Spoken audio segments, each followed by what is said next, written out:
Good news today, नई उम्मीद जगाने वाला हिंदी न्यूज चैनल। मध्य प्रदेश के मेडिकल कॉलेजों में अब एमबीबीएस के छात्र जनसंघ के संस्थापक पंडित दीनदयाल उपाध्याय और आरएसएस के संस्थापक डॉक्टर केशव हेडगेवार को पढ़ने जा रहे हैं। जाहिर सी बात है, सरकार ने यह फैसला ले लिया है। आने वाले दिनों में इस पर विवाद भी शुरू होगा, लेकिन क्यों आखिरकार आरएसएस और जनसंघ के लोगों को इस कोर्स में शामिल किया गया है, क्यों उनके बारे में बताया जाएगा, इस पर बात करने के लिए हमारे साथ मौजूद है इसी विभाग के चिकित्सा शिक्षा विभाग के मंत्री विश्वास कैलाश सारंग। विश्वास जी, क्यों आपको लग रहा है कि जनसंघ और आरएसएस के लोगों को भी अब पढ़ाया जाना चाहिए इसके बारे में, एक मेडिकल एजुकेशन के कोर्स में? नेशनल मेडिकल काउंसिल ने फाउंडेशन कोर्स में एथिक्स का एक पाठ्यक्रम भी जोड़ने का निर्णय लिया है, और उसमें एथिक्स का मतलब है कि इस देश के वो महापुरुष जिन्होंने अपने व्यक्तित्व, अपने कृतित्व से वैल्यू, मूल्यों को समाज में सिखाने का काम किया।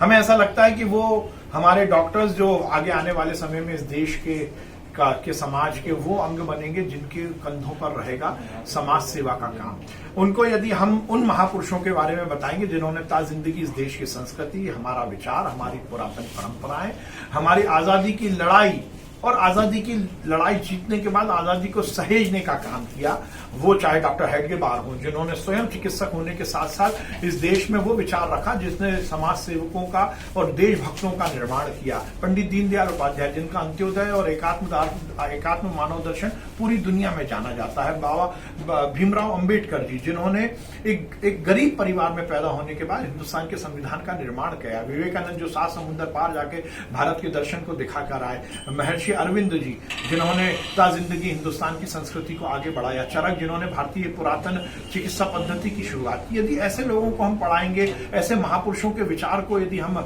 युवाओं में प्रसारित करेंगे तो निश्चित रूप से समाज को उसका फायदा होगा। तो इसमें ये सवाल भी तो उठेगा ना विश्वास जी की आखिरकार जब आप जनसंघ और आरएसएस के लोगों को शामिल कर रहे हैं इस कोर्स में, देश के प्रथम प्रधानमंत्री जवाहरलाल नेहरू कहाँ पीछे? अम्बेडकर जी, देखिए कांग्रेस ने तो अम्बेडकर जी को ही पढ़ाया और कांग्रेस ने तो केवल नेहरू को ही पढ़ाया ना। हम अम्बेडकर जी को पढ़ा रहे हैं तो उनको क्या दिक्कत आ रही है? कांग्रेस ने तो केवल और केवल नेहरू को पढ़ाने का काम किया और इन लोगों को छोड़ा, इसीलिए तो हम इनको पढ़ा रहे हैं। कहाँ छोड़ा? कहीं ना कहीं तो फिर आप लोगों की भी तो सरकार बीच में आई थी, अटल जी की भी सरकार रही, फिर तब क्यों नहीं इस्तेमाल हुआ? तब क्यों नहीं हुआ, अब क्यों नहीं हुआ, और किसी महापुरुष का किसी दूसरे के साथ कंपैरिजन मुझे नहीं लगता तुलना करने की जरूरत है। पर मैं उनसे ये पूछना चाहता हूं, यदि अम्बेडकर जी को पढ़ा रहे हैं तो आपके पेट में दर्द क्यों हो रहा है? हम हेडगेवार जी को पढ़ा रहे हैं, आपके पेट में दर्द क्यों हो रहा है? मुझे लगता है कांग्रेस को संकीर्णता से ऊपर उठना चाहिए। भगवाकरण नहीं है शिक्षा का, आपको नहीं लगता? देखिए, यदि इस देश की संस्कृति को मजबूत करना भगवाकरण है तो मानिए भगवाकरण है। इस देश के महापुरुषों के विचार को हमारे युवाओं में आत्मसात कराना यदि भगवाकरण है तो मानिए भगवाकरण। यदि आपको लगता है कि इस देश की विरासत को, इस देश की मूल्य आधारित जो हमारी परंपराएं उसको युवाओं में प्रसारित करना भगवाकरण है तो मानते रहें। और यदि आप भगवाकरण मानेंगे, बोलेंगे, तो यह भी निश्चित होगा कि यदि दुनिया को सही दिशा में चलना है तो निश्चित रूप से हिंदुत्व को अपनाना पड़ेगा। हिंदुत्व धर्म नहीं है, हिंदुत्व विचार है, हमारा दर्शन है। इसलिए हमारे विचार, हमारी कार्य पद्धति हमें जीवन जीने की शैली सिखाता है हिंदुत्व। और यदि आप उसको भगवाकरण बोलते तो बोलते रहिए।